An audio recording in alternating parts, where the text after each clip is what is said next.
تعال أكلمك عن المشكلة وحلها.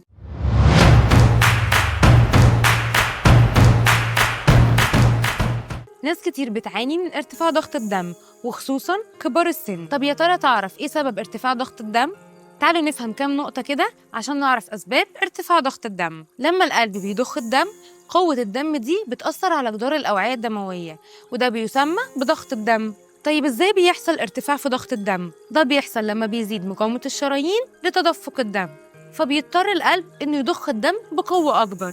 ومقاومة الدم دي بتزيد لما بناكل أكل فيه دهون، لأنها بتسبب تصلب في الشرايين، أو لما بناكل ملح كتير، ده بيسبب احتباس في السوائل، أو بسبب الضغط النفسي والتوتر. تعالوا بقى نعالج ارتفاع ضغط الدم بالأكل الطبيعي. الفاكهة زي الموز والتوت الأزرق والرمان والبطاطا الحلوة بتساعد على تنظيم السوائل في الجسم. كمان السبانخ والسمك اللي احنا مش بنحبهم دول مهمين جدا في تنظيم ضغط الدم وتحسين صحة القلب. كمان الثوم مهم جدا في توسيع الأوعية الدموية وتحسين تدفق الدم. وأهم حاجة هفضل أقول لكم عليها هي شرب المية بكميات كافية عشان نحافظ على توازن السوائل في الجسم. قولوا لنا انتوا بقى لما ضغطكم بيعلى بتعملوا ايه؟